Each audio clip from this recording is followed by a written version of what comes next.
क्या पिक्चर थी यार, पैसे पूरे वसूल हो गए। मुझे कुछ खास पसंद नहीं आई यार, एकदम बकवास मूवी थी। ठीक कह रहा है ये, हीरो हीरोइन तो पूरे फ्लॉप थे। तुम लड़कियों का ना स्टोरी पे तो ध्यान रहता नहीं है, सिर्फ हीरो हीरोइन देखने आते हो। मुझे तो नहीं अच्छी लगी। क्या हुआ? काफी लेट हो गया, मम्मी को क्या जवाब दूंगी? अरे तू टेंशन मत ले, मैं हूँ ना, मैं तुझे घर ड्रॉप कर दूंगा। ओके।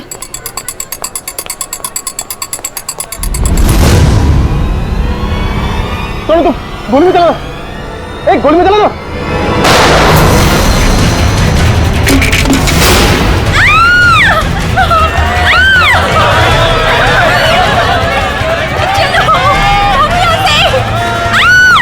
अरे गोली चलने की आवाज कहाँ से आई? जल्दी चलो।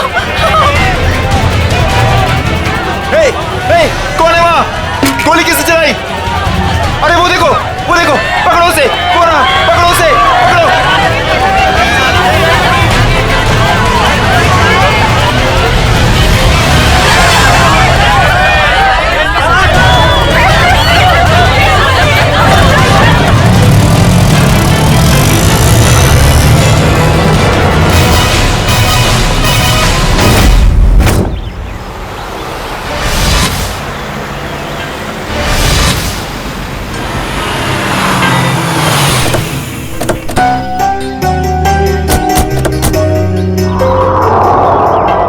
यही है वो धनराज पैलेस। जितना बड़ा बंगला उतना छोटा दिल धनराज का। आज इसे सबक सिखा कर रहेंगे। चलो कम।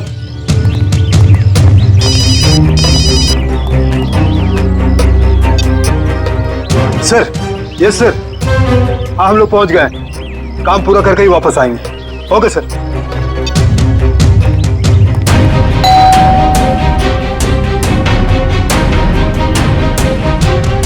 ये दरवाजा नहीं खोल रहा है, लगता है हम लोग को देख के भाग गए। तोड़ दो दरवाजा।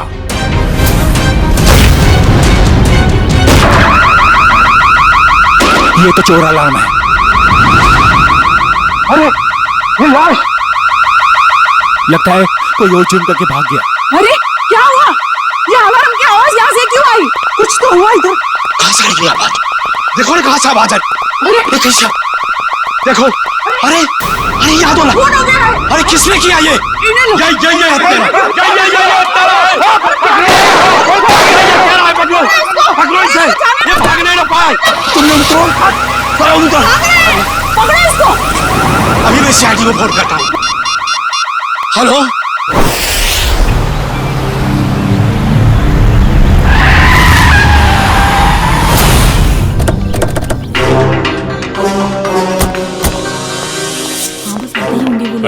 हटिए प्लीज।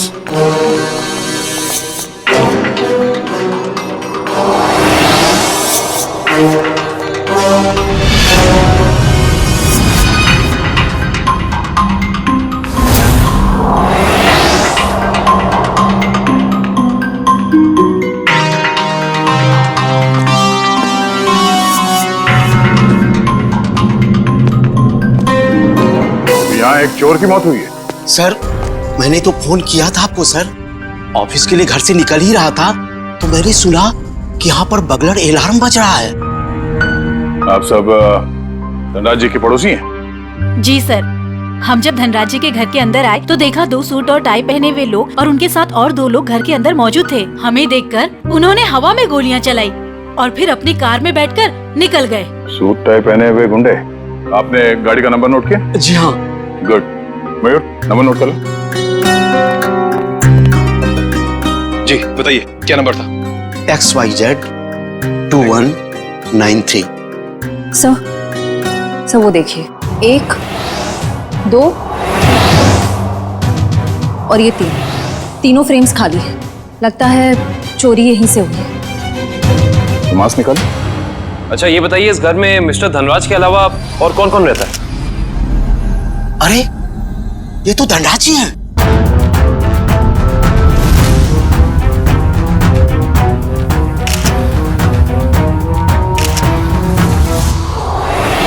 लेकिन इन्होंने चोरों वाले कपड़े क्यों पहन रखे हैं? धनराज जी अपने ही घर में चोरी कर रहे हैं। उनकी मौत भी हो गई।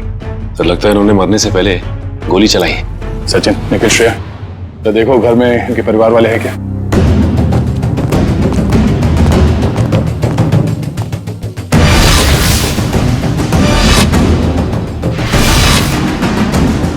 शरीर पे कहीं भी जख्म का कोई निशान नहीं है, तो फिर इनकी मौत कैसे हुई?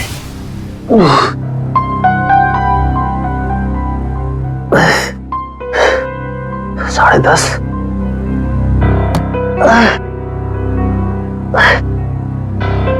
नवीन, कैसे भी करके इस मुश्किल घड़ी से जूझना होगा।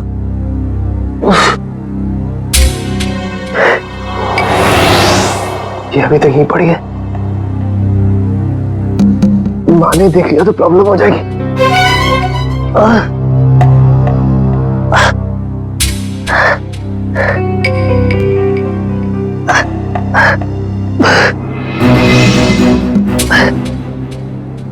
इसके नीचे छुपा देता।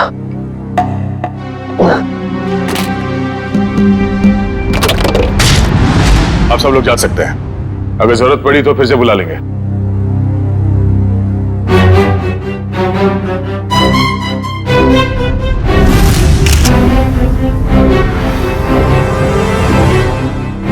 सर,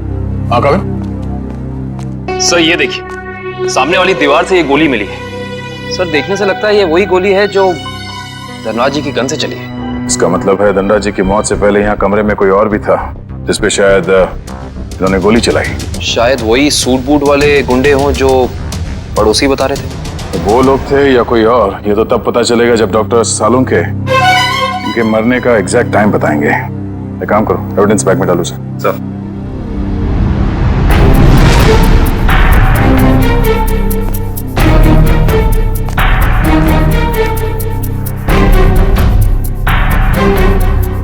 मार्क पे मिट्टी लगी है। मयूर सर, तो देखना धनराज जी के जूते पे कीचड़ या मिट्टी लगा है क्या?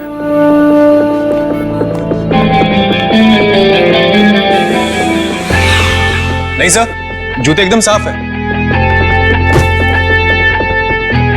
इसका मतलब है ये मिट्टी इस आदमी के जूते से आए हैं जिन पे इन्होंने गोली चलाई। सर ये मीशा है, धनराज जी की भतीजी। ये अभी तक अपने कमरे में ही सो रही थी। तो सर ये धनराज जी की बेटी और दामाद है, ये भी अपने कमरे में सोए हुए थे। सर ये लोग धनराज जी के दोस्त थे, ये लोग भी सो रहे थे और मुश्किल में उठे सर, मैं संभाल के। सर बड़ी अजीब सी बात, इस घर में ऐसा हादसा हो जाता है और सब सो रहे थे। नहीं करें, लगता है इन्हें कोई नशीली दवाई दी गई है। होश में आओ, होश में आइए आप लोग, होश में आइए आप। धनराज जी की मौत हो चुकी है। ये कैसे हो सकता है? थोड़ा पीछे प्लीज। पापा आगे गोली। अरे पेंटिंग्स कहाँ गए? हाँ सर, महंगी वाली पेंटिंग्स थी। तो क्या ये पेंटिंग्स की वजह से तो धनराज की जान नहीं गई ना? ये अंकल ने चोरों वाले कपड़े क्यों पहने हुए हैं? हो सकता है धनराज जी अपने ही घर में चोरी या फिर ये आप क्या कह रहे हैं? वो ऐसा क्यों करेंगे? अब इसका जवाब उनकी मौत से जुड़ा है। हेलो दयाल, मैं नवीन बोल रहा हूँ। अरे नवीन, क्या हुआ? काफी परेशान लग रहा है तू। मैं बहुत दर्द में हूँ, मुझे कोई दवाई का नाम बता। बिना चेक करे कैसे बताऊं? तू सेवली आंटी से कह दे, वो तेरे को लेकर हॉस्पिटल जाएगी। मैं कहीं नहीं जा सकता, तू मुझे दवाई का नाम बता। अच्छा ठीक है, जिमटिम PX9 30 mg ले लेना। नवीन, कब तक सोते रहोगे बेटे? दयाल तुझे बाद में फोन करता हूँ, ठीक है? नवीन। हाँ माँ। हाँ माँ। बेटे तुम्हारा चेहरा इतना पीला कैसे पड़ गया है? तबीयत तो ठीक है ना? रात को मैं देर से सोया था तो नींद पूरी नहीं हो पाई। आप मेरे लिए दवाई मंगा देंगी? हाँ मैं दवाई ला दूंगी। मैं तो बाजार जा ही रही थी सामान लेने के लिए, लेकिन तुम डॉक्टर को क्यों नहीं दिखा लेते? नहीं माँ, ये विटामिन की गोली है, दयाल ने बोली थी खाने के लिए। मैं ठीक हूँ। दवा का नाम क्या है? जिमटिम PX9 30 mg। अच्छा ठीक है, मैं लेती आऊंगी। ठीक है बेटा।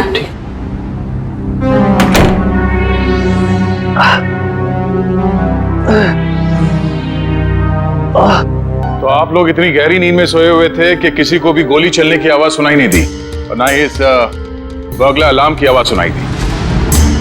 आपको किसी को पता नहीं चला कब ये पेंटिंग चोरी हो गई और कब धनराज जी की मौत हो गई? हाँ? वाकई सर, हम लोगों को बिल्कुल पता नहीं चला। हम लोग जब रात को डिनर करके लौटे, पता ही नहीं चला कि कब कैसे आंख लग गई। डिनर? कौन सा डिनर? कल रात अंकल ने डिनर का प्लान बना लिया बिना हमें बताए, डिलाइट रेस्टोरेंट में। तो पूरा परिवार गया था डिनर पे? हाँ सर। अच्छा, पिछले कुछ दिनों में धनराज जी कुछ परेशान लग रहे थे किसी बात को लेके? जी सर, जब से वो घर में पेंटिंग्स लगी थी तब से जैसे मानो उनका जीना ही दुश्वार हो गया था। क्या मतलब? शुरू से बताइए, खुल के बताइए प्लीज। 33 करोड़? तुमने पेंटिंग्स 33 करोड़ में खरीदी? इसे क्या तुम दीवारों पे सजाओगे?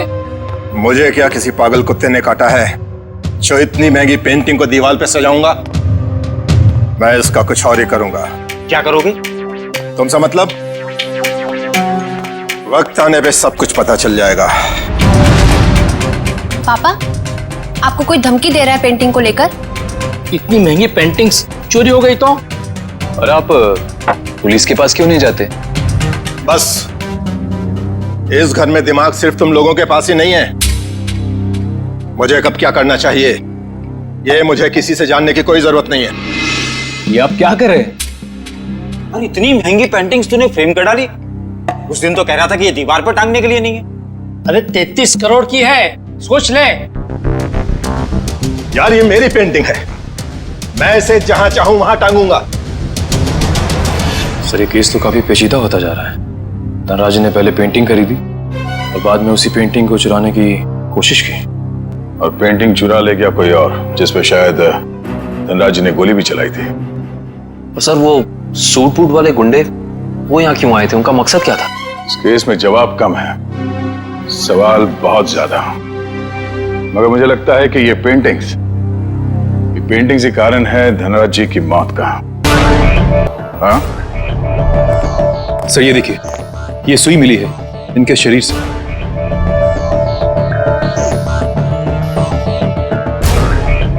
सर, ये खून सुई से हुआ है? ये खून सुई से हुआ है या किसी और चीज से, ये तो डॉक्टर सालुंके ही बताएंगे।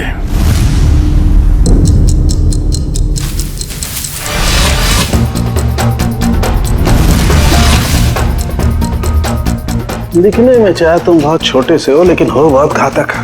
धनराज की जान तुमने कैसे ली है तुम बताओ, चाहे मत बताओ, लेकिन मैं पता लगा कर गिराऊंगा, छोड़ूंगा नहीं तुम्हें।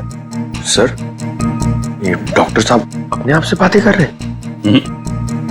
सुई से बात कर रहे हैं। अरे आ गई क्या? सीआईडी की बारात आ गई? हाँ, सबूतों के फूल माला तैयार है।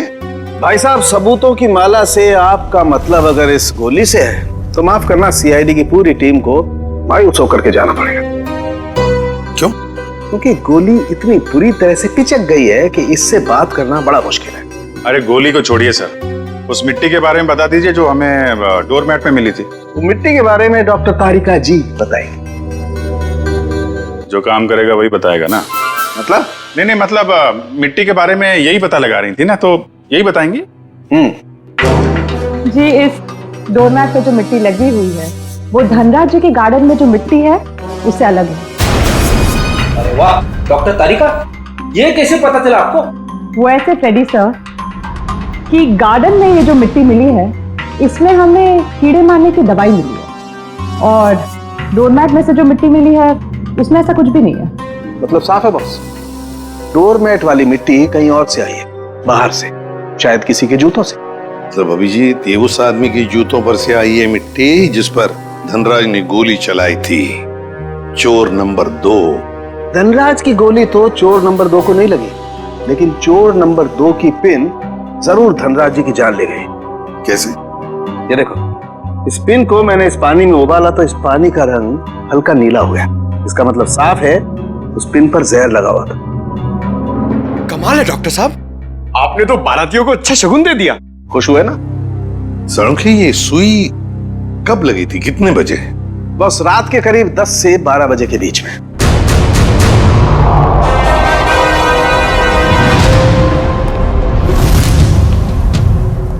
सर, वो इशिता सस्पेंड हो गई थी सर, तो उसका ज्वाइनिंग लेटर बन गया। ठीक है, कल से बुला लो उसे और उससे कहना कि आइंदा ऐसी लापरवाही नहीं चलेगी। आई एम सॉरी, हमारे एक ऑफिसर के रहते हुए ये हादसा हो गया। तुमने अपनी ड्यूटी ठीक से नहीं की इशिता, तुम्हें सस्पेंड किया जाता है। हाँ सर, मैंने बात की है उससे, वो कह रही थी ऐसी गलती दोबारा नहीं होगी। देख पंकज, मैं तेरा सीनियर हूँ, इसीलिए मेरी बात में तेरी बात से ज्यादा दम है, समझे? नहीं यार, ऐसा कुछ भी अरे नहीं कैसे? क्या है? ब्यूरो है ये, क्या चल रहा है? नहीं, वो कुछ नहीं सर, कुछ नहीं। मैं तो सिर्फ पंकज को धनराज वाले केस की बारीकियां समझा रहा था, मगर इसके दिमाग में घुस ही नहीं रहा है। अच्छा, तो हमें बता दो क्या बारीकियां हैं। हाँ सर, बताइए, अभी बताइए। अरे तू सुनेगा तब ना। सर, मुझे तो ये पूरा केस टेढ़ा लग रहा है। अगर पेंटिंग धनराज के घर पे थी तो उसे चोरी करवा के उन्हें क्या फायदा होगा? और ये गैर कानूनी पेंटिंग को कौन से इंश्योरेंस के पैसे मिलने वाले थे? और फिर उस चोर का उसी वक्त धनराज के घर में घुसना, जब धनराज अपनी पेंटिंग चुरा रहा था। कुछ जम नहीं रहा है अभिजीत। बड़ी गहरी प्लानिंग की है ये घर में घुसना और फिर सुई से खून करना। और सर, सुबह गुंडों का घर में घुसना, इन सब के बीच में कोई ना कोई संबंध है सर। संबंध है अभिजीत, संबंध है। ये कोई संयोग की बात नहीं कि जिस वक्त ये आंधी तूफान मच रहा था तब घर के सारे लोग गहरी नींद में सो रहे थे, जैसे कि एक एक को लेकर सबको नींद की दवाई खिलाई थी। सर, धनराज की भतीजी मिशा बता रही थी कि धनराज कल रात अपने परिवार वालों को एक सरप्राइज डिनर पे ले गए थे रेस्टोरेंट में। कल रात अंकल ने डिनर का प्लान बना लिया बिना हमें बताए, डिलाइट रेस्टोरेंट में। अभिजीत, कहीं ऐसा तो नहीं कि ये जो कुछ भी हुआ है उसका उस होटल से संबंध हो जहां पर ये सारे गए थे खाना खाने? देखो, ग्राहक हमारे लिए भगवान समान है और उन्हीं की वजह से हमारा घर चलता है। चाहे उनका मूड अच्छा हो या बुरा, हमें सबका ख्याल रखना है। मुस्कुरा के सबको अच्छे से खाना परोसना है। किसी भी ग्राहक से कोई शिकायत नहीं आनी चाहिए। समझ गए तुम लोग? जी मैनेजर साहब, समझ गए। हम सीआईडी वालों को भी कुछ समझा दीजिए। सीआईडी? नमस्ते सर, हमारे तो भाग ही खुल गए सर कि आपने हमारा रेस्टोरेंट चुना है खाना खाने के लिए। काश हम लोग यहाँ खाना खाने आते, तहकीकात करने नहीं। देखिए, हम यहाँ खाना खाने नहीं, कुछ सवाल पूछने आए हैं। कैसा सवाल सर? क्या कल रात मिस्टर धनराज अपने परिवार के साथ यहाँ खाना खाने आए थे? मिस्टर धनराज, वो मशहूर बिजनेसमैन जो पिटोराइल में रहते हैं। क्या बात है? अपने कस्टमर के एड्रेस तक याद है आपको? तो सर, सबके तो याद नहीं रहते, लेकिन मिस्टर धनराज हमारे खास मेहमान हैं। वो अक्सर यहाँ आते रहते हैं, इसलिए। तो क्या कल रात वो अपने परिवार के साथ यहाँ आए थे? हाँ, आए तो थे, लेकिन आपको कैसे मालूम? क्योंकि उनके खाने में कुछ ऐसा मिला है जो नहीं होना चाहिए था। मैं कुछ समझा नहीं सर। नींद की दवा। उनके खाने में हमें नींद की दवा मिली है। किसने दिया था खाना उन्हें? सर, वो टेबल तो रघु ने साफ किया था। नहीं साहब, मैंने नहीं। जब मैं ट्रे लेकर जा रहा था तो मैनेजर साहब ने मेरे हाथ से ट्रे खींच लिया था। इन्होंने कहा था खास मेहमान है और ये खुद खाना लेकर जाएंगे। अपने काम को बहुत सीरियसली लेते हैं आप, हैं? मैनेजर होके खाना सर्व कर रहे थे। सर, आप मुझ पर शक कर रहे हैं? जी हाँ, अब हम आप पर शक कर रहे हैं क्योंकि खाना आपने सर्व किया था, है ना? जी नहीं सर। तो फिर किसने किया? धनराज साहब खुद लेकर गए थे। क्या? सर, मैं पहली बार सुन रहा हूँ कि कोई रेस्टोरेंट में आकर भी खुद खाना लाने गया। ये बर्तन वगैरह उन्होंने ही साफ किए थे क्या? सर, मैं मजाक नहीं कर रहा हूँ। जैसे ही मैंने रघु के हाथ से ट्रे ली और उनके टेबल की ओर जा रहा था कि अचानक वॉशरूम से धनराज साहब आए और मेरे हाथ से खाने की ट्रे ले ली। कहा कि खाना वो लोग खुद परोस लेंगे। क्या इससे पहले भी कभी उन्होंने ये किया था? कभी नहीं सर। कल रात उनका बर्ताव बड़ा ही अजीब था। उन्होंने यहाँ खाना खाया भी नहीं, सिर्फ जूस पिया। अच्छा, सिर्फ जूस पिया सर, कुछ खाया नहीं, ताकि वो जागते रहे और सारा परिवार सो जाए। बिल्कुल अभिजीत, ये नींद की दवा और किसी ने नहीं मिलाई खाने में, धनराज ने ही मिलाई थी नींद की दवा।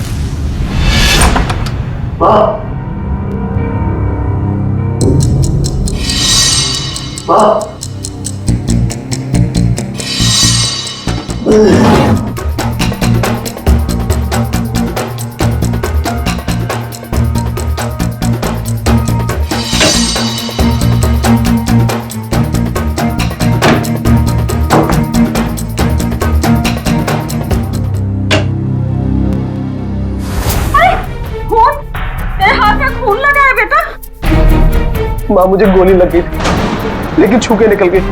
गोली लगी थी? कहाँ लगी गोली? चल अस्पताल चल, अब भी अस्पताल चल। नहीं चल नहीं अस्पताल। नहीं नहीं माँ, मैं नहीं जा सकता। आप दयाल को फोन करके बुला लो। हाँ मैं बुलाती हूँ दयाल को। तू बैठ यहाँ, बैठ गए भगवान।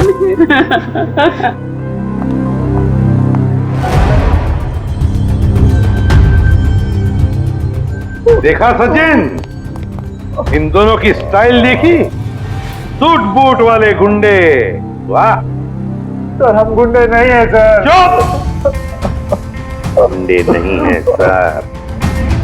17 केसेस दर्ज है तुम्हारे खिलाफ पुलिस स्टेशन में। लोगों को डराने की धमकाने की केसेस हैं। और ये गन? सर ये गन डराने के लिए, मारने के लिए नहीं है सर। अच्छा, तो फिर गन भरी हुई क्यों थी? गोलियों के साथ क्या कंचे खेलते हो तुम लोग? सर पीयूष तूने हमें पकड़वाया? तेरे ऊपर हमने गन भी नहीं चढ़ी थी और तूने हमें पकड़वाया? सर यही दोनों थे जिन्होंने मामा जी के घर पे आके तोड़फोड़ की थी। अच्छा सर, इसका हम पे कॉन्फिडेंस तो देखिए, हमारे पीछे चुप रहा है। चलो, किसी को तो भरोसा हुआ हमारी वीरता और शौर्य पर। ठीक है पीयूष, तुम जा सकते हो। Thank you sir. अब भी कुछ कहना है अपनी सफाई में? हाँ इंसान है सर। हाँ सर। देखो हमें सब पता चल चुका है। तुम दोनों की गाड़ी कोल ट्रैवल्स के नाम पर रजिस्टर्ड थी और उन लोगों ने बताया कि तुम दोनों, राजेश और सुरेश, वहां ड्राइवर का काम करते हो। हाँ, सिर्फ इतना ही नहीं, ड्राइवर के काम के साथ साथ गुंडागर्दी का भी काम करते हो। क्यों? नहीं सर, प्लीज सर, हमें बार बार गुंडा मत बोलिए सर। हाँ सर, हम रिकवरी एजेंट है। जो लोग पैसा उधार लेके वापस नहीं देते, हम सिर्फ वही पैसा वसूलते हैं। Recovery agent? धनराज के घर किस लिए गए थे तुम? ड्राइवरी करने के लिए या फिर उधार के पैसे वसूल करने के लिए? हाँ सर, उधार का पैसा वसूलने गया था। क्या? सर ये दोनों झूठ बोल रहे हैं। धनराज एक बहुत ही अमीर आदमी था, उसे उधार लेने की क्या जरूरत पड़ेगी? सर वो कंगाल आदमी था सर। वो जो बाहर से नजर आता था वो बिल्कुल शोषा था, खोखला था सर। उसने 33 करोड़ उधार लिया था सर। क्या? कितने जीरो होते 33 करोड़ में, पता है पंकज? पता नहीं सर, मगर सुनने में बहुत भारी अमाउंट लग रहा है। अच्छा, तो वो पैसे वसूल करने गए थे तुम? हाँ सर, पर हमें वहां लाश मिली सर और हम डर के भाग गए वहां से सर। धनराज को इतने पैसों की क्या जरूरत पड़ गई कि उसे बाहर से इतना उधार लेना पड़ा? और सर धनराज के परिवार वालों ने भी हमें इसके बारे में कुछ नहीं बताया। ये भी तो हो सकता है ना श्रेया, कि धनराज के परिवार वाले इन सब बातों के बारे में कुछ जानते ही नहीं थे। लेकिन एक बात तो पक्की है, इस बारे में इनका बॉस तो जरूर जानता होगा। कौन है तुम्हारा बॉस? कौन है? पिनाकी सर। पिनाकी? काम करो, इस पिनाकी को, तुम्हारे बॉस को अभी के अभी फोन लगाओ और तुम उनसे वही कहोगे जो हम कहेंगे, समझे? क्यों बे निठल्लो, कहाँ गायब हो गए तुम? धनराज ने पैसे दिया, फिर उसके टपकाने की तैयारी करूं मैं। हाँ पैसे तो मिल गए, मगर मगर क्या? मगर बॉस, इतना सारा पैसा लाने में थोड़ा रिस्क है। क्या आप यहाँ आ सकते हैं क्या? ठीक है, मैं थोड़ी देर में पहुंचता हूँ धनराज के घर। बॉस, धनराज के घर पे नहीं, दूसरी जगह। ये आपको एड्रेस बता रहा है। 37 रायसा प्लाजा, रोगी मेंशन, एंट्री दो। मैं आधे घंटे में पहुंचता हूँ वहाँ पर। बॉस, कौन सी गाड़ी से आप आ रहे हैं? पहल गाड़ी में आ रहा हूँ मैं। और कहीं के मैडॉक्स में आ रहा हूँ मैं। और हाँ, क्यों पूछ रहा है तू ये? अरे बॉस, ताकि हम आपको दूर से पहचान सके। हाँ ठीक है, रख फोन, मैं पहुंच रहा हूँ। अच्छा ये बताओ कि ये मैडॉक्स गाड़ी कौन से रंग की है? गोल्डन रंग की सर। गोल्डन रंग की मैडॉक्स गाड़ी रेडी? पंकज, इस बिनाकी के स्वागत की अच्छी तरह से तैयारी करो। एसीपी साहब ने तुझे बहुत ही सुनहरा मौका दिया है पंकज, कुछ कर दिखाने का। उन्होंने तुझे मेरे साथ भेजा है, रेडी के साथ। मतलब सोच कितना कुछ सीख सकता है तू आज मेरी बहादुरी से। अरे वो सब ठीक है, मगर बिना की कौन सी गाड़ी में आने वाला मैं भूल गया हूँ। मैं ऊपर पूछ के आता हूँ।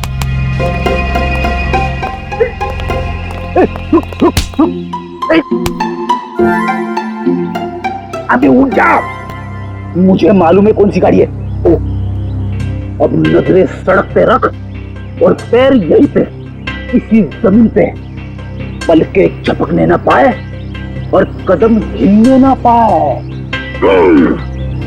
मगर सर अगर आ गया तो क्या?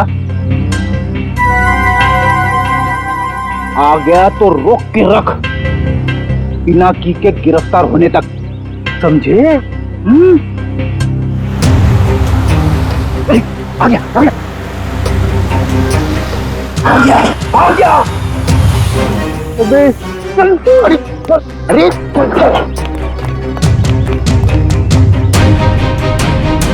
क्या करे सर, पकड़ लो उसे। अबे नहीं, जब तक मच्छी के मुंह में कांटा नहीं फंसता डोर को खींचना नहीं चाहिए। ठीक है सर, मैं मच्छी डोर और कांटा लेके आता हूं। क्या यार, कभी तो अक्लमंदी की बात किया कर। चुप। कहाँ गए दोनों?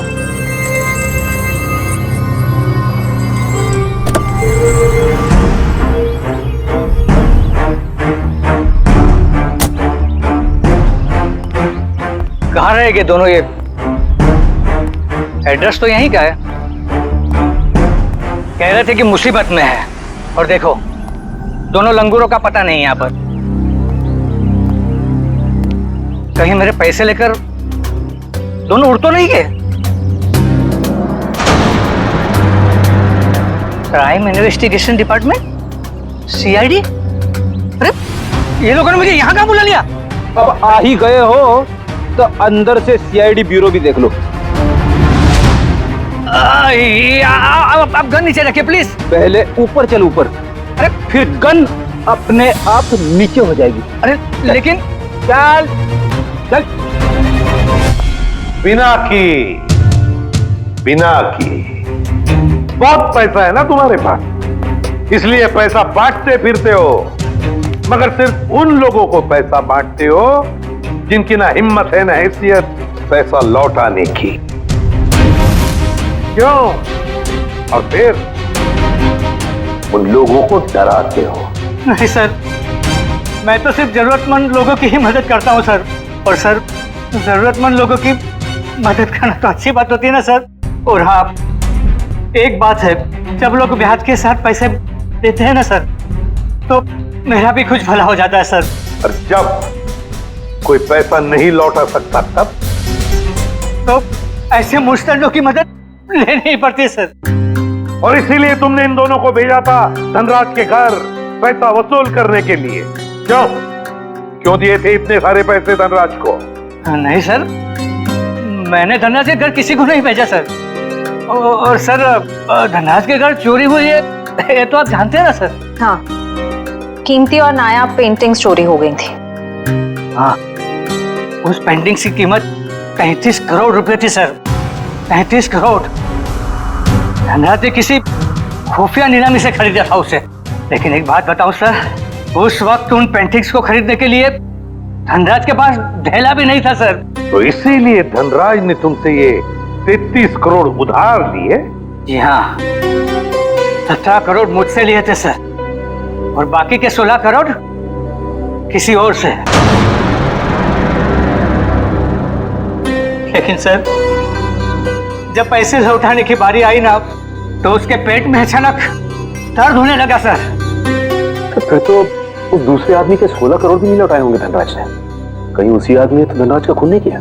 जो भी है, अगर एक बार मेरे हाथ लग जाए वो, छोड़ूंगा नहीं उसे। मैं धनराज की जान लेकर उससे मुझे भी डुबो दिया सर, बर्बाद कर दिया मुझे।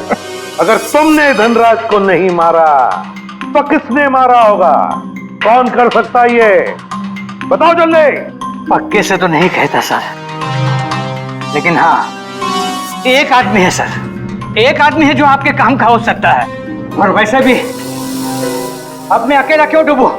उसे भी साथ लेकर डूबूंगा मैं। जरूर डूब जाए, मगर डूबने से पहले हमें उस आदमी का नाम बताना जो हमारे काम का है। क्या नाम है उसका? नवीन नाम है उसका सर। घबरा मत बेटा, सब ठीक हो जाएगा, दयाल आता ही होगा।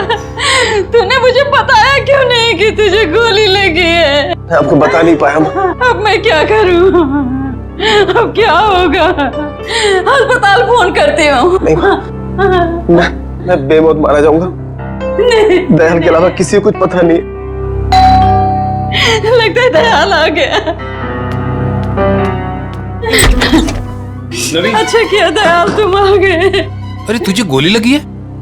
गोली लगी नहीं, गोली छू के निकली। सुन, मैं बच तो जाऊंगा ना? हाँ हाँ, ज्यादा खून नहीं निकला है, तुम्हारा ऑपरेशन करना पड़ेगा। ये देखिए सर, यही है वो नवीन। मीनाक्षी, तुम यहाँ? ये सब लोग कौन है? सीआईडी।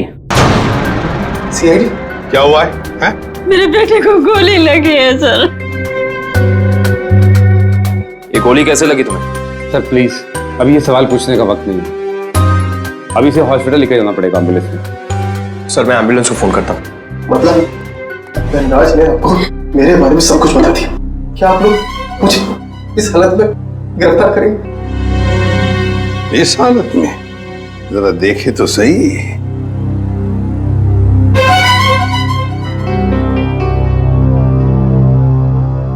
हालत इतनी बुरी नहीं है तुम्हारी, समझे? गोली छू कर निकली है और फिर धनराज की मौत हो चुकी है। वो नकाबपोश चोर कोई और नहीं, धनराज था। बड़ी जल्दी समझ में आ गया आपको सब कुछ। अब ये बताओ कि तुमने धनराज का खून क्यों किया, वो भी उस जहरीली सुई से। जहरीली सुई? कौन सी जहरीली सुई? मैंने धनराज को नहीं मारा। चुपचाप बताओ, वो पेंटिंग्स कहाँ है जो तुमने चुराई धनराज के घर से?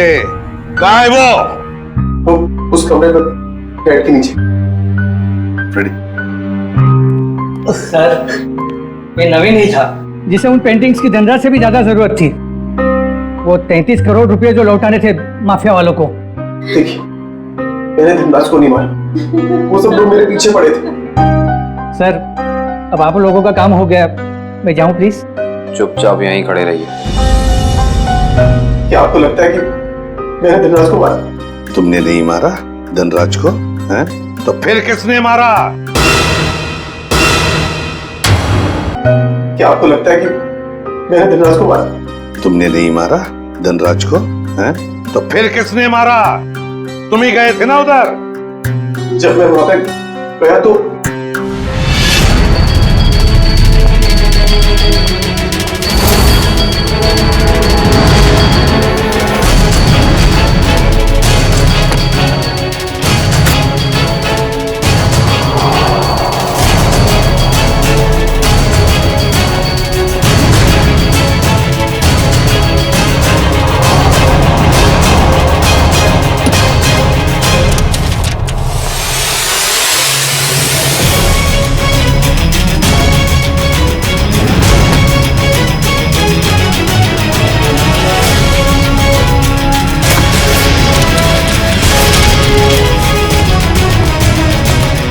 अरे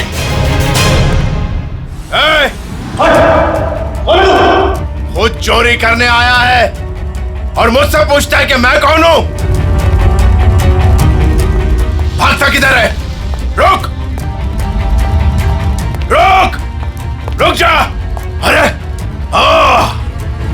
और जब मैं धनराज के घर से पेंटिंग लेके भागा था, उसके घर के बाहर एक कार खड़ी थी और वो मेरे पीछे लग गई और मैं बचते बचाते मॉल में घुस गया।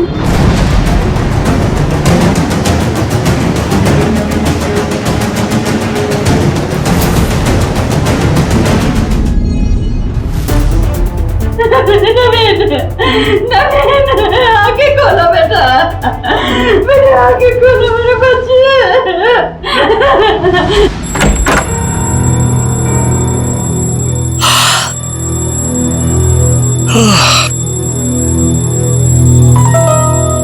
इतनी सुबह सुबह अलार्म लगाने की क्या जरूरत थी? मैंने नहीं लगाया अंकल।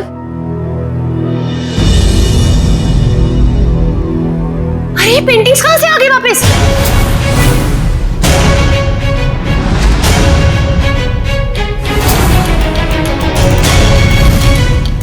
तो सीआईडी को बता दे क्या? नहीं, क्या जरूरत है, पेंडिंग्स तो वापस आ गई ना। ईशान, मुझे लगता है हमें सीआईडी को बता देना चाहिए, वरना हम लोग बेवजह फंस जाएंगे।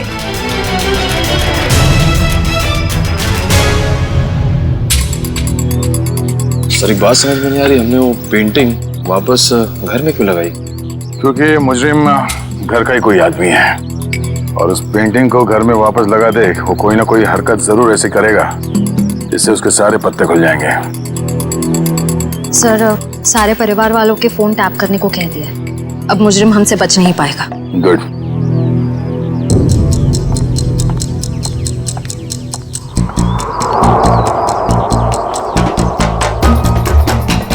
श्रेया, निकल।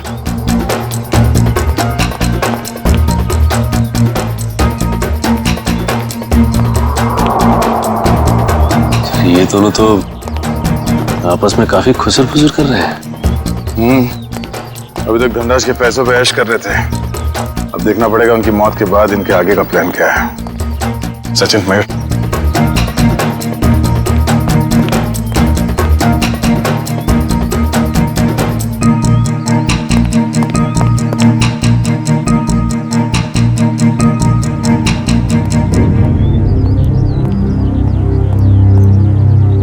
चलो मिस्टर ईशान, आपके साथ थोड़ा सैर सपाटा कर लेते हैं। खोलो मुझे, जाने दो।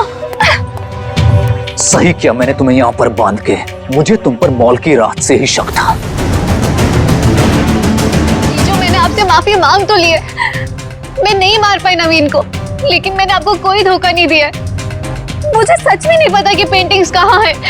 बस बंद करो ये ड्रामा और ये बताओ घर पर पेंटिंग्स किसने लगाई थी और कौन है तुम्हारा साथी?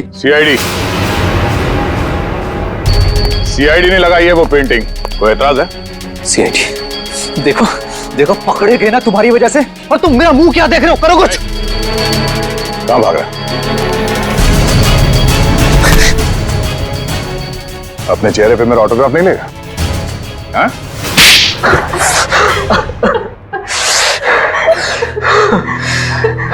ससुर जी ने मुझसे 20 करोड़ रुपए उधार लिए थे, जिसमें से 16 करोड़ पेंटिंग्स के लिए, और ससुर जी की आर्थिक स्थिति ऐसी नहीं थी कि वो मेरे पैसे लौटा सके। भाईशान, और फिर तुमने उन्हें मार दिया। एक बार भी नहीं सोचा कि जिनकी तुम जान ले रहे हो वो तुम्हारी बीवी के पापा है। और तुम ईशान, तुम तो मेरी बहन हो ना, तुम कैसे ईशान का साथ दे सकती हो? दी, अंकल ने तो मुझे कभी प्यार ही नहीं किया, हमेशा मुझे सिर्फ एक बोझ समझा। तो ईशान ने तुम्हें अपने प्लान में शामिल कर दिया, पेंटिंग्स बेचकर 33 करोड़ रुपए पाने का। हा? तो क्या गलत किया? ससुर जी के पास पैसे तो थे नहीं, सारी शान और शौकत मेरे दम पर थी। मुझे मौका मिला, मैं पीछे नहीं हटा। बहुत बड़ी गड़बड़ हो गई है धनराज जी। वो 33 करोड़ की पेंटिंग बेचने के लिए नहीं थी, अब वो चोरी का माल हो गई। क्या बकवास कर रहे हो तुम? फंसा दिया ना मुझे, अब मैं उन्हें बेचूंगा कैसे? वो तो पता नहीं, लेकिन गवर्नमेंट एजेंसीज ने उसकी तलाश शुरू कर दी है, वो कभी भी आप तक पहुंच सकती है। तुम देखना, मैं उन पेंटिंग्स को बेचूंगा भी और मुनाफा भी कमाऊंगा और खुद को बेगुनाह भी साबित कर दूंगा। लोहा गर्म था और मैंने हथौड़ा मार दिया। मगर तुम दोनों के खाने में तो धनराज जी ने बेहोशी की दवा मिलाई, तो फिर तुम लोगों को असर कैसे नहीं हुआ? जैसे हमें पता चला कि अंकल ने खाने में दवाई मिलाई है, हम लोगों ने मौका पाते ही वॉशरूम में जाके उल्टी कर दी। मगर नवीन बीच में आ गया और तुम्हारा प्लान चौपट हो गया। हाँ, अगर नवीन बीच में नहीं आता तो जैसे ही ससुर जी सारी पेंटिंग्स लेकर घर से बाहर निकलते, मीशा उन्हें गाड़ी से उड़ा देती, लेकिन सारी पेंटिंग्स नवीन के हाथ में लग गई। मगर धनराज को मारने की क्या जरूरत थी? तुम्हें तो सिर्फ पेंटिंग्स ही चाहिए थी ना? क्योंकि मुझे लगा अगर पेंटिंग्स मेरे हाथ से निकल गई तो कम से कम घर और जायदाद तो मुझे मिल जाएंगे। गलती हो गई, हमें माफ कर दो, दोबारा ऐसा नहीं होगा। पैसों की लालच में तुम दोनों ने अपने ही परिवार के एक को मारा है, अपने ही परिवार के। अगर फांसी से बढ़कर कोई सजा होती ना तो वो तुम्हें मिलती। काश मैं ले जाओ इन दोनों को। चलिए चलिए मैम।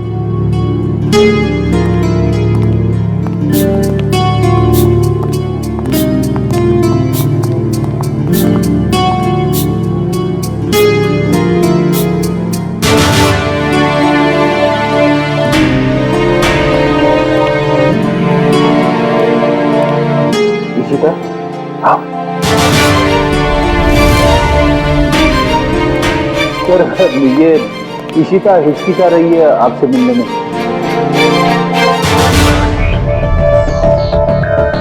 क्यों हिचकिचा रही हो? सॉरी सर, पूरे सस्पेंशन पीरियड में मैं सिर्फ यही सोचती रही कि जब मैं वापस ड्यूटी पे आऊंगी तो आपसे नजरें कैसे मिलाऊं। अपनी गलती का एहसास हुआ तुम्हें? गलती ही नहीं सर, एक बोझ है ये मेरे ज़मीर पर जो हमेशा रहेगा, शायद मेरी आखिरी सांस तक सर। तुम्हारी तो अभी अभी शुरुआत है। सीआईडी के रास्ते पर आगे चलकर तुम्हें कितने तरह के कांटों पर से गुजरना पड़ेगा पता नहीं है तुम्हें, लेकिन एक बात जरूरी है कि हर सीआईडी ऑफिसर को अपनी गलतियों का एहसास होना चाहिए, अपनी गलतियों से सीखना चाहिए और दोबारा गलती कभी दोहरानी नहीं चाहिए। समझी? काम पे लग जाओ।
चलो ढूंढो उसे, ढूंढो।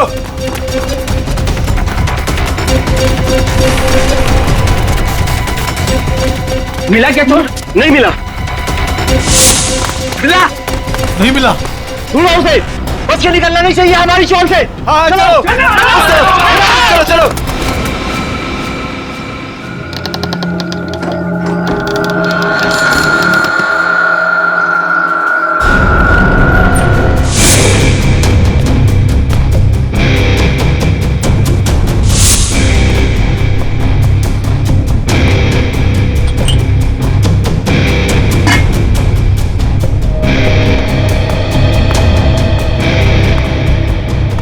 तुमने इन दोनों का खून किया और बच्चा लेके भाग रहे थे ऐसे? हाँ?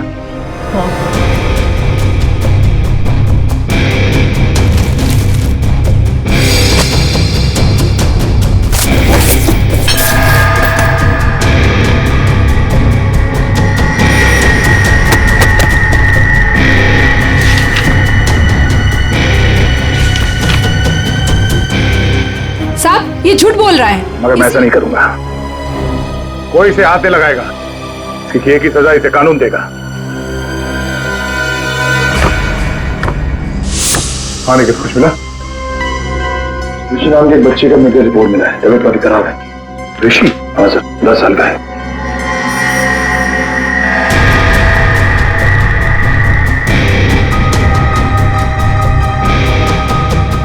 भावेश,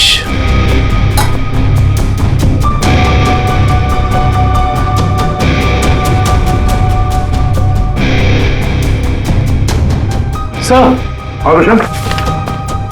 सर, ये 3 चाय के कप मिले, इसमें से 2 कप भावेश और ज्योति के हो सकते हैं और ये तीसरा कप किसी मन्नू का हो सकता है, क्योंकि ये जो टिफिन है इस पे भावेश का नाम लिखा है, लेकिन इस टिफिन पे मन्नू का नाम लिखा है। मन्नू? बच्चे को रोने क्या?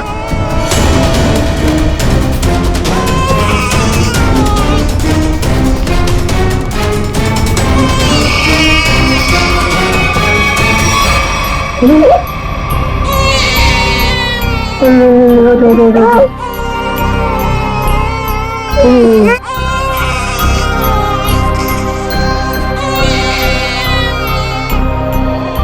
ऋषि कौन है? भावेश और ज्योति का बड़ा बेटा है सर। कितने बच्चे हैं उनके? सर भावेश और ज्योति के 2 बच्चे हैं। ऋषि 10 साल का बेटा जो हॉस्पिटल में भर्ती है, और ये बेटी रानी। सिर्फ 2 बच्चे? हाँ सर। क्यों? तो फिर ये बच्चा किसका है?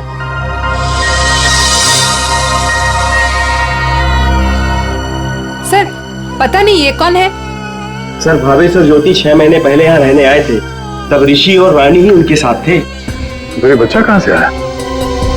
अच्छा, ये बच्चा चाल में से किसी का तो नहीं? नहीं सर, नहीं सर। ये क्या चक्कर है? कोई और इनके साथ रहता है इनके परिवार में? सर ज्योति की एक बहन है मधु, वो आती थी यहाँ पर। आप लोग किसी मन्नू नाम के आदमी को जानते हैं? मन्नू? नहीं साहब, इस नाम का कोई भी आदमी इस चाल में नहीं रहता। अच्छा, ये भावेश काम कहाँ करता था? सर दिहाड़ी का मजदूर था भावेश। रोज काम के लिए चौराहे पे खड़ा रहता था, जहां भी काम मिल जाता वहीं चला जाता। सर कहीं है मन्नू भावेश के साथ तो काम नहीं करता था। सर ये बच्चा कौन है ये कैसे पता चलेगा? दुष्यंत, एक काम करो, पता करो किसी बच्चे की मिसिंग होने की रिपोर्ट लिखवाई गई है क्या, और पूर्वी भावेश और ज्योति के घर वालों को कांटेक्ट करो।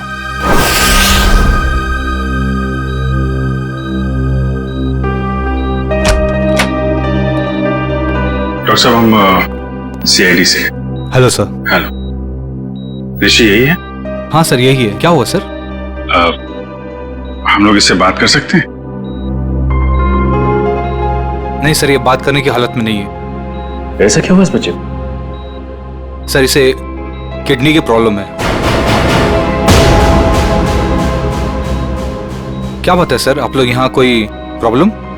एक्चुअली ऋषि के माँ बाप अब नहीं रहे। क्या? माय गॉड, इसलिए इसके इलाज के लिए आज कोई रकम जमा करने नहीं आया। क्या मतलब? इलाज के लिए रकम? हाँ सर, एक्चुअली ऋषि का आज एक ऑपरेशन होने वाला था। इसके घर वाले आज 10 लाख रुपए जमा करने वाले थे। 10 लाख? ये वो लोग 10 लाख रुपए कैसे जमा कर पाते हैं? सर देखिए, 1 महीना पहले भी ऋषि का ऑपरेशन हो चुका था, और तब भी उन्होंने 10 लाख रुपए जमा कर दिए थे। क्या? और सर इस ऑपरेशन के लिए भी उन्होंने पैसों का इंतजाम कर दिया था। मैं उन्हीं का वेट कर रहा था। सर आज मुझे इसे किसी भी हालत में ऑपरेशन करना पड़ेगा, वरना इसकी जान को खतरा है। सर डॉक्टर साहब, आप ही ऑपरेशन शुरू करिए, पैसों का इंतजाम हम लोग करेंगे। ठीक है सर, आप कहते हैं तो हम ऑपरेशन शुरू कर देते हैं। Okay sir.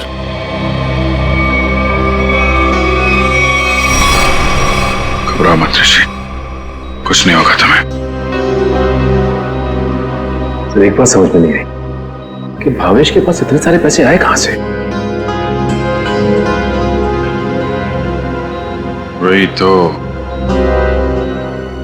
20 लाख। अगर 20 लाख उनके पास थे तो बाकी के 10 लाख कहाँ गए? घर पे तो पैसे मिले नहीं। चुप हो जा बेटा, क्यों इतना रो रही है? किसने तेरे को परेशान किया? अरे बेटा प्लीज रोना बंद हो जा, प्लीज।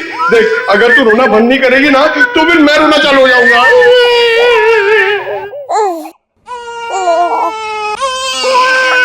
अरे सर इसका कुछ करो ना सर, प्लीज इसको चुप कराओ ना। अबे पंकज, ये दोनों तो रोने का कंपटीशन कर रहे हैं। आपने इतने साल से शादी कर रखी है, आपको समझ में नहीं आता? बीवी ने कुछ सिखाया नहीं आपको बच्चों को कैसे हैंडल करना है? पंकज, यही तो ट्रेजेडी है मेरे लाइफ की। मेरी बीवी तो हमेशा मुझे ही रुलाती रहती है, ये नहीं किया वो नहीं किया, तुम्हें चाय बनाने नहीं आती, कितना कम पैसा कमाते हो, हमेशा डांटती रहती है। चुप रहना तो। एसीपी साहब ने सिखाया है। कैसे? मैं कोशिश करता हूँ। एसीपी साहब आएंगे, दूध मलाई लाएंगे, मुन्ने को खिलाएंगे, मुन्ना खूब खाएगा, चुप हो जाएगा। अरे चुप हो गया। सर ये बहुत रो रही है सर। इसको भी चुप कराओ ना प्लीज। अबे नहीं, मेरी आवाज से ये वापस जाग जाएगा।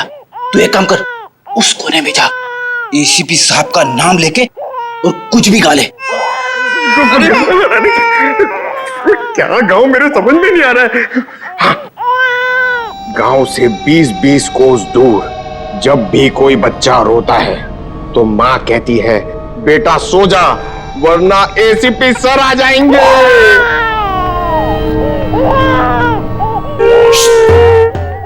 तुम क्यों रो रहे हो? बच्चा। अरे सर परेशान कर दिया बच्चों ने।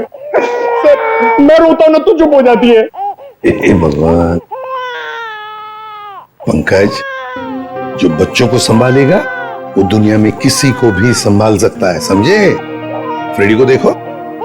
सर ऋषि के इलाज के लिए हमारे डिपार्टमेंट के जितने भी ऑफिसर हैं, सबने मदद करने के लिए बोला है सर। पैसे इकट्ठे हो जाएंगे। 10 लाख तो यूं इकट्ठे हो जाएंगे फिर। मगर सर इस बच्चे की गायब होने की कहीं कोई रिपोर्ट लिखवाई नहीं गई है। कहीं ये बच्चा भावेश और ज्योति का ही तो नहीं हो सकता? पड़ोसियों को इसके बारे में कुछ पता ही नहीं। साळुंखे कापू। हाँ साळुंखे बता। अच्छा तो ठीक है, ये बच्चा भावेश ज्योति का नहीं है। साळुंखे कह रहा है कि डीएनए मैच नहीं हो रहा। तो फिर ये बच्चा है कौन सा? और भावेश के घर में कैसे पहुंचा सर? कहीं ऐसा तो नहीं अभिजीत कि भावेश ज्योति ने अपने बच्चे के ऑपरेशन के पैसे के लिए तो बच्चे को अगवा कर लिया? सर पता करना पड़ेगा कि ये बच्चा कौन से हॉस्पिटल में पैदा हुआ है। वहां से शायद इसके माँ बाप के बारे में कुछ पता कर सकते हैं।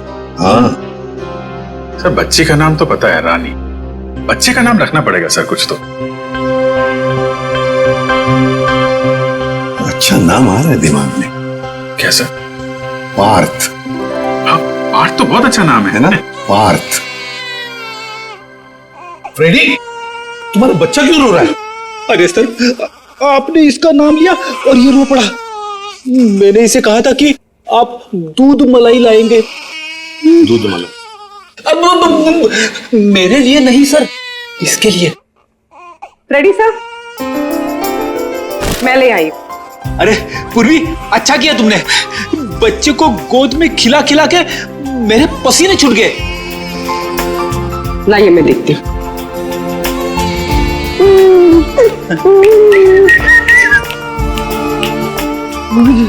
ले ले ले ले ले ले।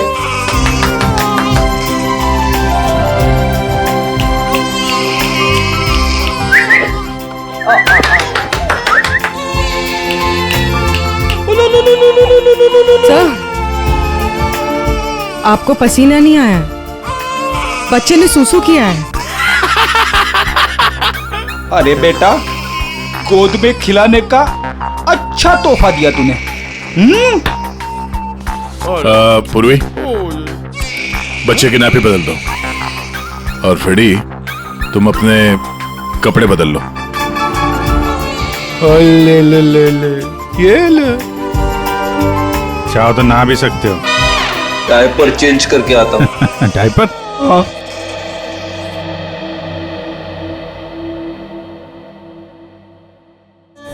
ये तो मन्नू का डब्बा है, नाम भी लिखा है उसका। आपकी साइड पर छूट गया था क्या? नहीं, मन्नू ने जहाँ खून किया था वहां छूट गया था। मन्नू ने खून किया था? नहीं नहीं साहब। भावेश और उसकी पत्नी का खून हो गया और ये मन्नू उस वक्त उनके घर में था। हे भगवान, इसलिए भावेश आज काम पर नहीं आया। और मन्नू वो आज आया था काम पर? नहीं साहब, वो तो और 2-3 दिन नहीं आएगा। क्यों, क्या हुआ उसे? हुआ तो कुछ भी नहीं, पर वो कल गांव चला गया। कब? कल दोपहर में मिला था मुझे। नहीं यार, मैं जल्दी में हूँ, मुझे गांव जाना है, जरूरी काम है। मैं जरूर मिलता हूँ। अरे सुन तो ले। हाँ अच्छा। अरे मन्नू, बाद में पछताएगा। इस मन्नू का गांव कहाँ है? सोलापुर, चरौली गांव। ये फ्रेडी अंकल और पंकज अंकल बहुत परेशान कर रहे हैं। सर रजिस्ट्रेशन ऑफिस से 5-6 महीने पहले का रिकॉर्ड मिल गया है। अप्रैल मई में करीब 7,946 बच्चे पैदा हुए थे, जिसमें से 3,902 बच्चे तो लड़के हैं सर। और उनके परिवार वाले? सर सारे बच्चे परिवार वालों के साथ हैं, सिवाय सिवाय एक बच्चे के। वो क्यों? सर एक पिछले महीने उस बच्चे के माता पिता कार एक्सीडेंट में मारे गए। उसकी दादी थी, उसका भी कुछ पता नहीं चल रहा है, और बच्चा भी गायब है। बच्चा भी गायब है, दादी भी गायब है। अभिजीत, कहीं ये हमारा ये बच्चा तो नहीं है? उस दादी का पोता? पता लगाना पड़ेगा इस दादी का, कहां है, किस हालत में है ये दादी। बेटा दिन भर काम काम काम, इतना काम किसके लिए करते हैं? हाँ, सिर्फ 4 लोग तो है घर में, तुम, तुम्हारी बीवी, तुम्हारा बच्चा और मैं। और भगवान की दया से बहुत कुछ है हमारे पास। जिंदगी में पैसा ही सब कुछ नहीं होता है बेटा, और पैसे से जो मिलता है सब कुछ है हमारे घर में। लेकिन खुशी नहीं है, खुशी नहीं है बेटा। जा देख, देख आईने में अपना चेहरा देख, कितना मुरझा गया है तू। और एक माँ बच्चे का मुरझाया हुआ चेहरा नहीं देख सकती, नहीं देख सकती। अले अले ले, रो मत रे मेरा बच्चा। ये देख, देख तेरा बच्चा, मेरा एक लौता पोता, इस घर का एक लौता वारिस। लेकिन टाइम है तुम्हारे पास इसके लिए? है टाइम? एक दिन ये भी मुरझा जाएगा, और उस दिन तू बहुत पछताएगा, देख ले, बहुत पछताएगा। लेकिन तुझे इसकी जरा भी फिक्र नहीं है ना? ठीक है, जा तू मुंह हाथ धो ले और थोड़ा आराम कर ले। हाँ, तब तक मैं तेरे बच्चे से खेलती हूँ। और ले ले ले ले ले लो लला रहे, क्यों रो रहा है बच्चा? अरे दूध चाहिए, दूध, भूख लगा है, दूध पिएगा? दादी दूध पिलाती, दादी दूध पिलाती। इतने बड़े दुख की बात है ना, इन्होंने अपना सब कुछ खो दिया। सच, अपना बेटा, बहू और अपना पोता भी एक ही झटके में सब खत्म हो गया। अरे दूध नहीं पिएगा? बाकी तेरे भूखा रहेगा। हाँ ठीक है, ठीक है, मैं तुझे सुलाती। लल्ला लल्ला लोरी, दूध की कटोरी, दूध में बताशा, मेरा पोता करे तमाशा।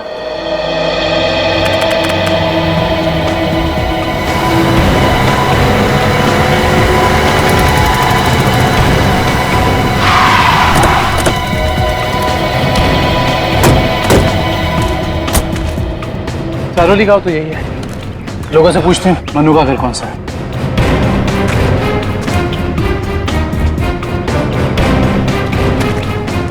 भाई साहब, ये रास्ता मनु के घर की तरफ जाता है। मनु साहब, वो रहा मनु।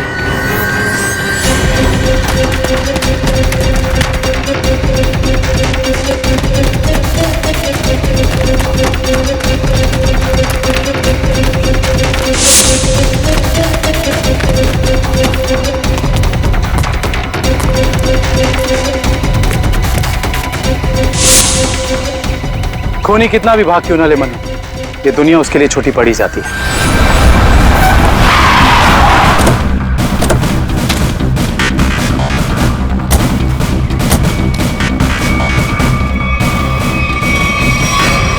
आइए सर। सर, सावित्री देवी की दिमागी हालत बहुत खराब है। वो हमेशा खोई खोई रहती है, कभी तो खूब हंसती है और कभी चिल्ला चिल्ला कर रोने लगती है। डॉक्टर्स को दिखाया आपने? दिखाया सर। डॉक्टर ने कहा कि उन्हें कोई बहुत बड़ा सदमा पहुंचा है। आइए सर। आइए।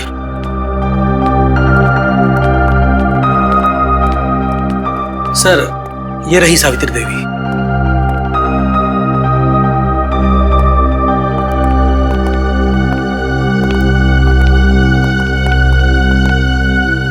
सावित्री जी,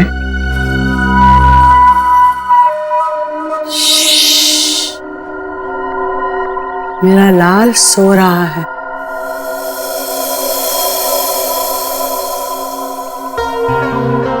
मेरे से बात करना। वैसे आप कैसी हैं? मैं अच्छी हूँ, भली चंगी हूँ, लेकिन तुम कौन हो भाई?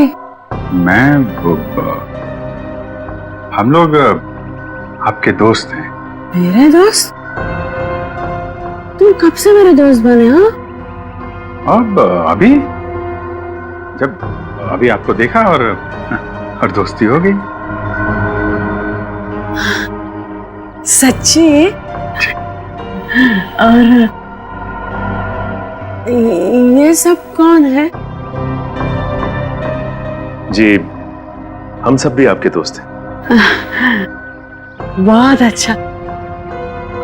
सावित्री जी, आपसे कुछ जरूरी बात करनी थी। थोड़ा यहाँ तो ये सो रहा है ना, डिस्टर्ब होगा, इधर आ सकते हैं?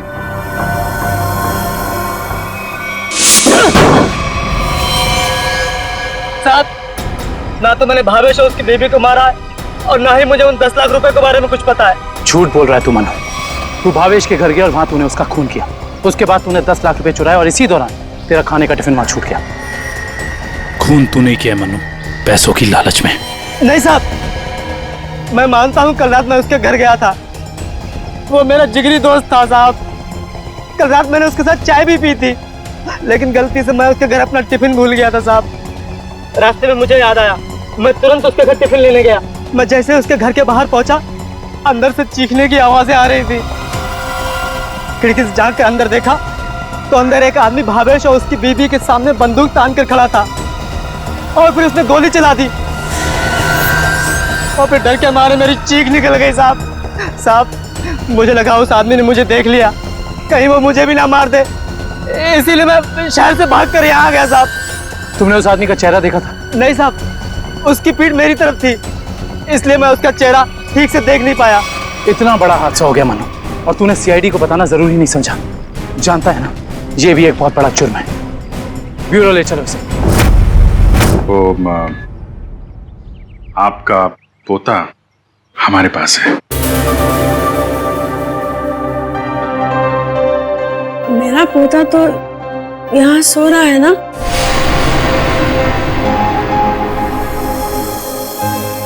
झूठी खबर। सावित्री जी, हम इसकी बात नहीं कर रहे। ये तो खिलौना है। आपके असली पोते की बात कर रहे हैं। जी हाँ, आपके बेटे का बेटा। याद है आपको?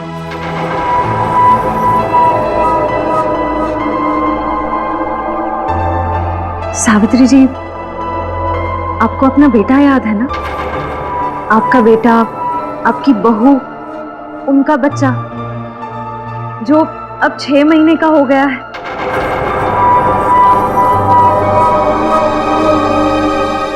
याद आया? सावित्री, याद करो। ये लोग उसकी बात कर रहे हैं जैसे तुम कलेजे का टुकड़ा कहकर याद किया करती हो। तुम्हारा लाडला, तुम्हारा पोता। सावित्री, याद करो। हाँ सावित्री, कुछ याद आया? तुमने कहा था ना कि वो तुम्हारे बुढ़ापे की लाठी है, तुम्हारे घर का उजाला है। याद करो, याद करो सावित्री।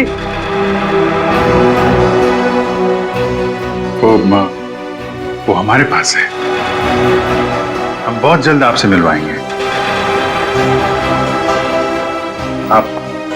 आप समझ रही हैं ना सावित्री जी? कोई फायदा नहीं है सर, वो आपको कुछ बता नहीं पाएंगे।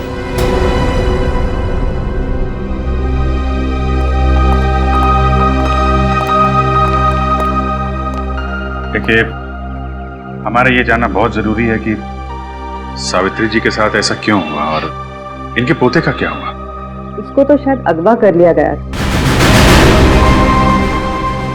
इनसे 20 लाख रुपए भी मांगे गए थे, लेकिन इनके परिवार में तो कोई भी नहीं है। इनके बहू और बेटे की दोनों की एक एक्सीडेंट में मौत हो चुकी है। घर भी बिक चुका है। ये खुद इस सदमे से अभी तक बाहर नहीं निकली है। बहुत बुरा हाल है इनका। Thank you very much.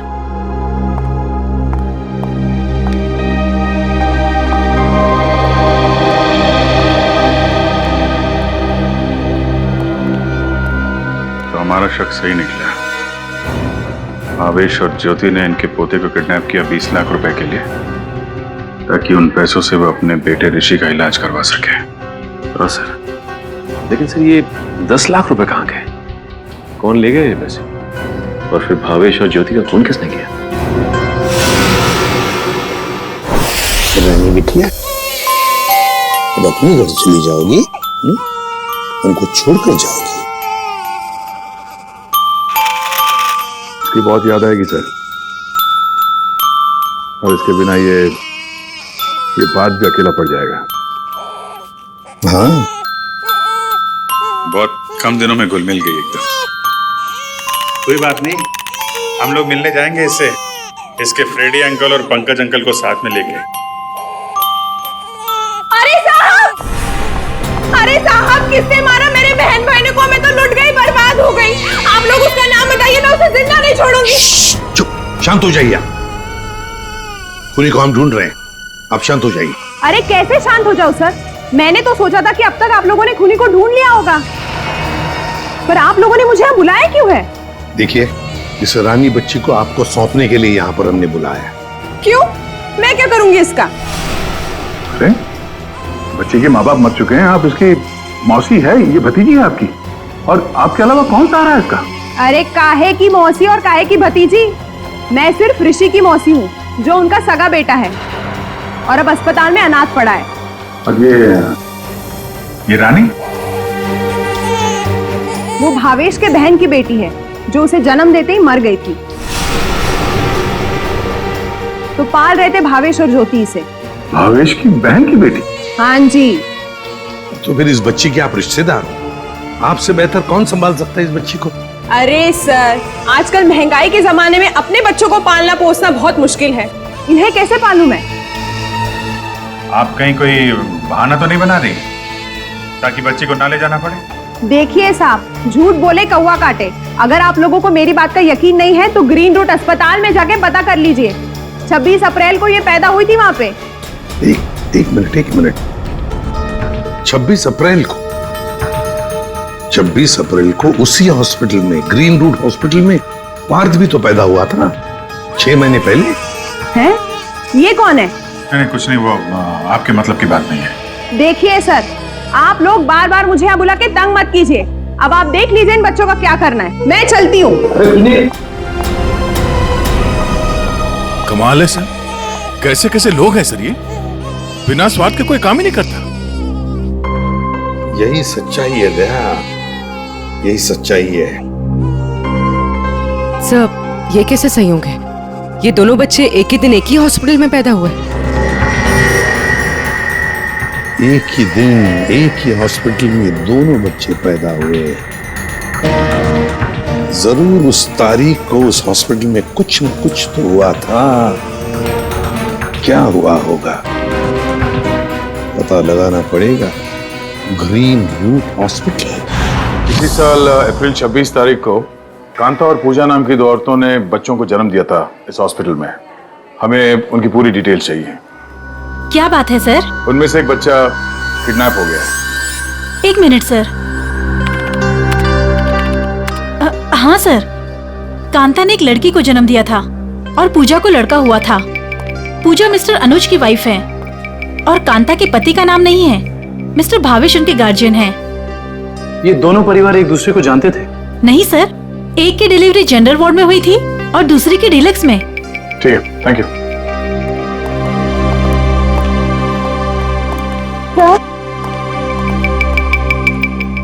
और मैं आपको उन बच्चों के बारे में कुछ बताना चाहती हूँ। जी कहिए। वो दोनों डिलीवरी डॉक्टर सुमित और नर्स मधु ने की थी।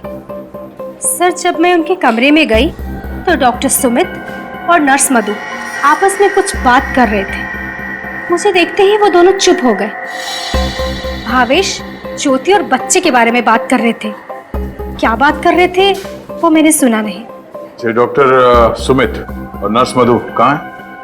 डॉक्टर सुमित तो विदेश चले गए और मधु ने आज छुट्टी ले रखी है। ये मधु कहाँ रहती है?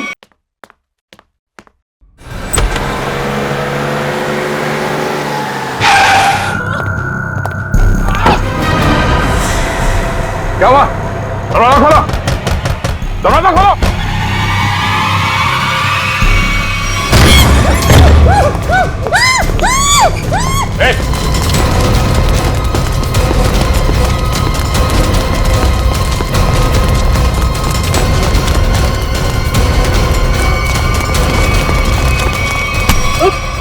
बस बस।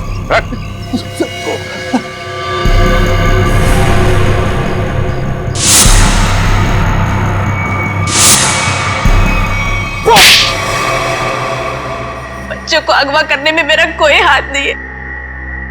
6 महीने पहले मैंने सिर्फ उनकी अदला बदली की थी।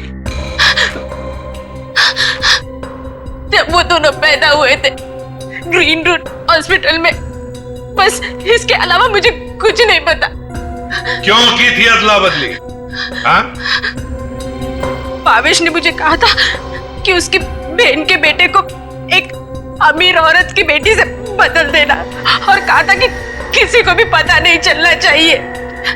उसके लिए अमीर लोगों ने मुझे पैसे भी दिलाए थे। एक मिनट। भावेश की बहन को तो बेटी हुई थी ना, वो रानी? नहीं सर, उसे बेटा हुआ था और उस अमीर औरत को बेटी हुई थी। उस अमीर परिवार को वारिस चाहिए था। उसके लिए भावेश की बहन के बेटे को वो अपना बेटा बनाकर ले गए। भावेश की बहन मर गई और भावेश अमीर घर की बेटी को अपने साथ ले गया? जी सर। अमीर घर के लोगों को चाहिए था वारिस, एक लड़का, और भावेश को अपने बेटे ऋषि का इलाज करने के लिए चाहिए था पैसा, 20 लाख रुपए। दोनों ने बच्चों की अदला बदली की और अपना स्वार्थ पूरा कर लिया। और ये धनीराम, इससे क्या दुश्मनी है तुम्हारी? पता नहीं सर, मैं तो इसे जानती भी नहीं। क्यों धनीराम? भावेश और ज्योति को मार के उनके 10 लाख रुपए लूट लिए तुमने। अब इससे क्या चाहते हो? हा? सर, मैं तो बस इसका मुंह बंद करना चाहता था, ताकि ये बच्चों के हेरा फेरी के बारे में हम लोगों को कुछ न बता सके। क्यों? सर, मैं उस अमीर परिवार के घर में नौकरी करता था सर। उनकी मौत के बाद भावेश की बहन का बेटा मेरे पास आ गया सर।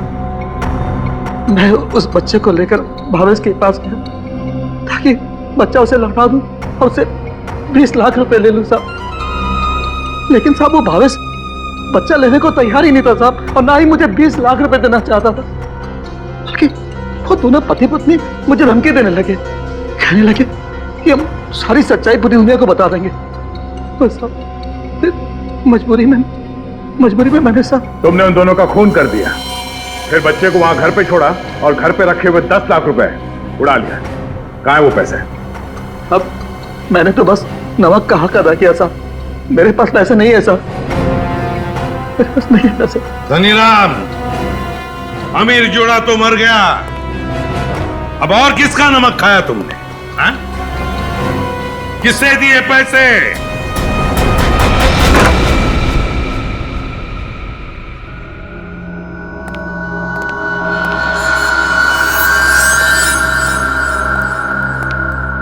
क्यों किया आपने ये सब?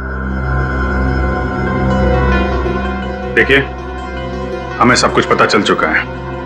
चुप रहने से कोई फायदा नहीं। हम समझ सकते हैं कि इस उम्र में जिंदगी से जूझना मुश्किल हो जाता है, लेकिन गुनाह तो गुनाह है ना। आपकी उम्र आराम से जिंदगी गुजारने की है, मगर आपने जो गुनाह किया है उसकी सजा तो आपको भुगतनी ही पड़ेगी। अफसोस गुनाह करने से पहले करना चाहिए था। अब चुप रहने से आपके गुनाह मिट नहीं सकते। आपको हमारे साथ चलना पड़ेगा।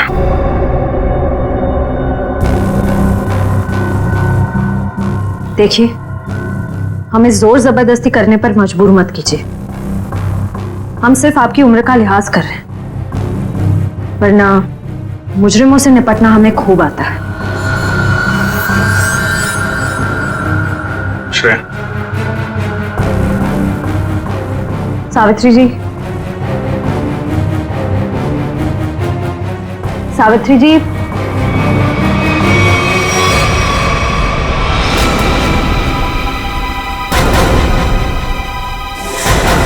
ये तो मर चुकी है। हाँ?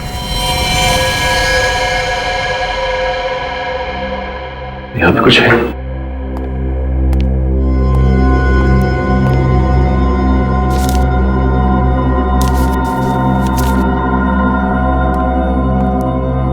ये देखिए सर, सावित्री जी के हाथ का लिखा लेटर।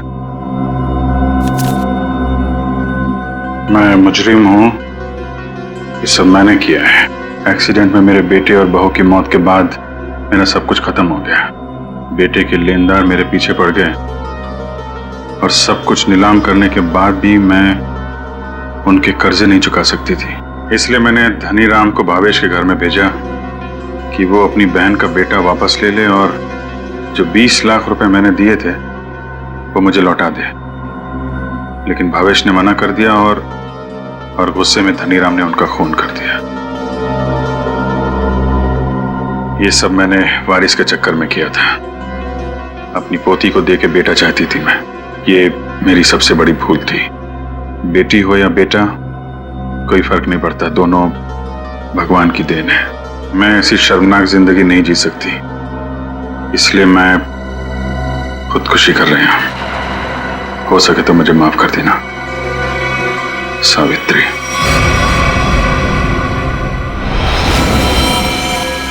बहुत बुरा हुआ इनके साथ में सर।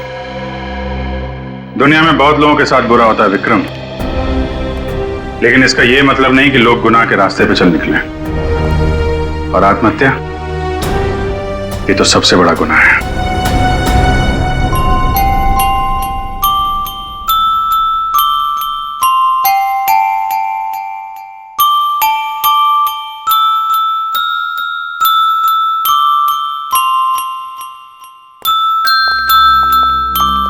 आप लोग प्लीज थोड़ी देर यहीं रुकिएगा।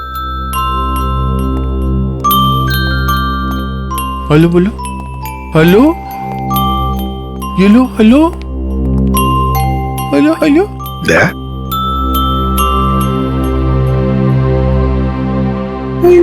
क्या वो एनजीओ वाले आ गए हैं बच्ची को? सर मेरी एक रिक्वेस्ट थी सर। वो मैं जानता हूं तुम बच्ची को खुद छोड़ने जाना चाहते हो ना, तो हम भी चलेंगे छोड़ने के लिए उसको। नहीं अभिजीत, वो बात नहीं है। सर मुझे दया, जरा सोचो। बच्ची को हम भी रखना चाहते हैं, हर रोज उसके साथ खेलना चाहते हैं, देखेंगे हम उसको, लेकिन हम उसकी अच्छी तरह से परवरिश नहीं कर पाएंगे। ये बच्ची एनजीओ में जाएगी तो बाकी बच्चों के साथ बड़ी होगी, सीखेगी, है ना। इसके फ्यूचर का भी हमें सोचना चाहिए।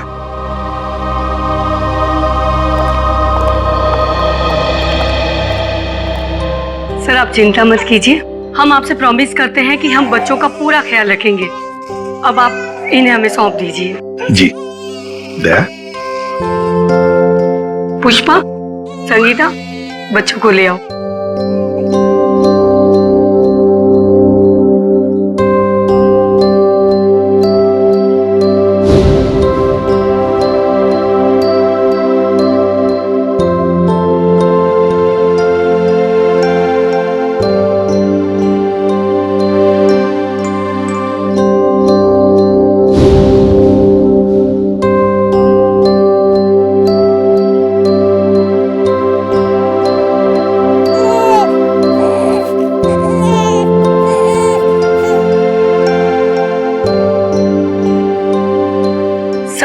ऋषि की भी पूरी जिम्मेदारी उठाने को तैयार है। उसकी हर सुविधा का हम ख्याल रखेंगे। पता है मुझे, लेकिन देखिए ऋषि के इलाज के सारा खर्चा सीआईडी उठाएगी। ओके जी, थैंक यू। Thank you. सुरमई अखियों में नन्हा मुन्ना एक सपना दे जा रे। सुरमई अखियों में नन्हा मुन्ना एक सपना दे जा रे। इस तरह के और भी एपिसोड देखने के लिए हमारे चैनल को सब्सक्राइब करें और बेल आइकन दबाना ना भूलें।